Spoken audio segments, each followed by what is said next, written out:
ප්‍රශ්නයක් වුණාම ඒක කියන්න සුදුසු කෙනෙක් මොන වගේ කෙනෙක්ද කියලා. දැන් ගැටලු වුණාම දැන් අපිට මොන හරි ප්‍රශ්නයක් ඇති වුණාම ඒකට දැන් අපි ගොඩක් හදිස්සි වෙනවා ඒක කාටට කියන්න. ඒ කියන්නේ සමහර විට අසීහිය නිසා. ඒ කියන්නේ මේ ප්‍රශ්නේ ආපුවාම අපි කම්පණයටපත් වෙනවා. එහෙම නැත්නම් බය වෙනවා. ඒකත් එක්ක ඉක්මනට ගිහින් ඒ ලෙවලට ඉන්න කෙනාට සමහරට අපි කියනවා. දැන් සමහර අය පුරුද්දක් තියෙනවා තැනින් තැනට ගිය කියනවා. ඒ කියන්නේ හම්බෙන කෙනාට කියනවා ඒගොල්ලෝ. මෙහෙම ඒ කියලා කියන්නේ ඒ වෙලාවට අපිට තියෙන මේ කල්පනාව සිහි කල්පනාව නැතිවීමෙන් තමයි ඒක කරන්නේ. එතකොට මේකින් වෙන අර්බුදය තමයි පස්සේ කාලෙදී අර අපිට වෙච්ච ගැටලුව සමහරට ගමේම මිනිස්සු දන්නවා. ඒ ප්‍රදේශයේ මිනිස්සු දන්නවා. අපි ඇසුරු කරන ඔක්කොම කට්ටිය දන්නවා. එතකොට පස්සේ ප්‍රශ්නේ निराකරණය වුණත් අපිට ලැජ්ජාවක් තියෙනවා මේ අය මට වෙච්ච දේ දන්නවනේ කියලා. එතකොට ඒක සමහරට හීනමානෙට වැටෙනවා කට්ටිය. එතකොට ඒක තමයි එක ආදීනව. දෙවෙනි ආදීනව තමයි අපි කලබල වෙලා මේකට කෑ ගහලා ඒ වගේ මේක අර්බුදයක් හදා ගන්නවා. එතකොටත් මිනිස්සු මේක දැනගත්ත නිසා නුසුදුසු අයට මේක ඇහෙනවා. එතකොට ඒකත් ප්‍රශ්නයක් වෙනවා.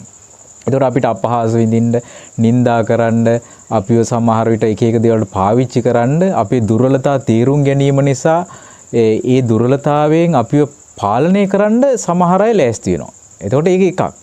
ඊළඟ එක තමයි මේ දේ නුසුදුසු කෙනෙක් අතට ගියොත් අපේ ගැටලුව ඒ කෙනාගේ ගැටලුව පාවිච්චි කරලා අපෙන් අයිතු ප්‍රයෝජන ගන්න පුළුවන්. එතකොට මේ කියන හානි නිසා තමයි අපි සුදුස්සෙකුට කියනවා කියලා කියන්නේ. එතකොට සුදුස්සු කියන්නේ කවුද? විශේෂයෙන් මතක තියාගන්න දැන් අපි ධර්මයේදී නම් අපි පෙන්ලා දෙන්නේ කල්යාණ මිත්‍යා සත්පුරුෂයා කියන කෙනාට. ඒකට සීලවන්ත, ගුණවන්ත, ධර්මදර, ඒ වගේම ගුණවත්, ඒ වගේම ඒකේ රහස්‍යතාවය රකින්න පුළුවන් කෙනෙකුට.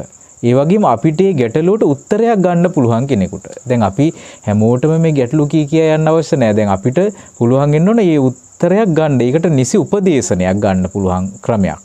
ඒතකොට නිසි උපදේශන දෙන්න පුළුවන් සුදුස්සෙක් වෙන්න ඕනේ. ඒ වගේම මේකේ රහස්‍යතාවයත් රකින්න ඕනේ. මොකද සමහර ප්‍රශ්න තියෙනවා ඒකේ රහස්‍යතාවය රකින්න ඕනේ. පුද්ගලයාගේ ගෞරවය රකින්න ඕනේ. එතකොට යන්නේ කියන දේවල් සලකා බලලා කටයුතු කරන කෙනෙක් තමයි මේකට තෝරගන්න ඕනේ. දැන් සමහරට අපි හදිසියට ළඟ ඉන්න යාළුවට ඉක්මනට කියනවා මේක. බලන්නකො මට මේ ප්‍රශ්නයක් වෙලා කියලා. හැබැයි යා අන්තිම නරක නුසුදුසු කෙනෙක් වෙන්න පුළුවන් ඔබේ ප්‍රශ්නේදී කටයුතු කරන්න. දැන් ගොඩාක් වෙලාවට අපි දැකලා තියෙනවා සමහර අයගේ යාළුවෝ නිසා තමයි මොකද හේතුව ඒ යාළුවෝ ඇසුරු කරද්දී මෙයාගේ පුද්ගලික දේවල් ඔක්කොම මේ යාළුවට කියනවා.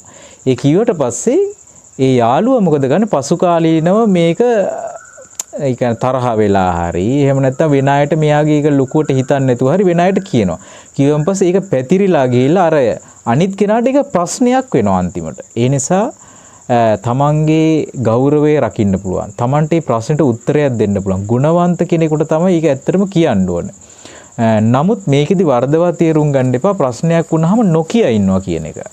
දැන් සමහර අයට වෙන වැඩක් තමයි ප්‍රශ්නේ උඩුදුවලා, ගෙවල් වලත් ගිනි ඇවිල්ලා වෙන්න ඕන නැස්පැත්ති ඔක්කොම වෙනකන් එයා කාටවත් කියන්නේ නැතුව මේක හංගගෙන ඉන්නවා. ඒ කාටවත් කියන්නේ නැහැ. ඒතකොට බය නිසා හරි වෙනත් අර්බුදයක් හැදෙයි කියලා වෙන්න පුළුවන්. නමුත් ඒ නොකිය ඉඳීමෙන් තව ප්‍රශ්න රැසක් හැදෙනවා. ඒ කියලා කියන්නේ මේ ප්‍රශ්නේ විසඳ ගන්න බැරි තත්යකටපත් වෙනවා කාලයක් යනකොට. එතකොට ගෙදර අය අහනවා සමහරට ඇයි ඕක උඹ අපිට කලින් කිව්වේ නැත්තේ කියලා. ඒතර කලින් කිව්වේ නැත්තේ මෙන්න මේ හේතුව නිසා කියලා එයා හේතුවක් කියවට වැඩක් නැහැ. ඒ නිසා පළවෙනිම කාරණේ තමයි අපි සමීපව ඇසුරු කරන. ඒ කියන්නේ ගෙදර දෙමව්පියෝ ඉන්න පුළුවන්, සහෝදර සහෝදරී ඉන්න පුළුවන්. මේ අයට කියන එකේ යම් ආරසිත බවක් තියෙනව නැත්තේ නෑ. හැබැයි ඒ අයත් යම් සුදුසුකමක් ඒකට තියෙන්න ඕනේ. ඒකට කලබල වෙන්නේ නැති ඒ ප්‍රශ්නේ निराකරණය කරගන්න පුළුවන්. ඒ වගේම ඉවසීමෙන් අහන කෙනෙක් ඉන්න ඕනේ. ඒ වගේම ඔබේ පුද්ගලිකව කවුරු හරි ඔබේ සමීපය ප්‍රශ්න කියනකොට ඔබත් ඒකට සංවේදී වෙලා ඒකේ රහස්‍යභාවය රැගෙන ඒකිනා තමන්ට ප්‍රශ්න විසඳන්න බැන සුදුසු කෙනෙකු ගාවට ගෙනියන්න ඕනේ. ඒ වගේම නුසුදුසු උත්තර තමන්ට ඒගෙන අත්දැකීමක් නැතුව අන් අයගේ ප්‍රශ්න වලට ගැටලු විසඳන්න යන්න එපා. එහෙම වුණොත් එහෙම ඔබත් අමාරු වැටිලා ඒකෙනත් අමාරු වැටලා ඔබට පස්සේ කාලෙදී ලොකු චෝදනා එන්න පුළුවන්. ඒක හොඳට මතක තියාගන්න.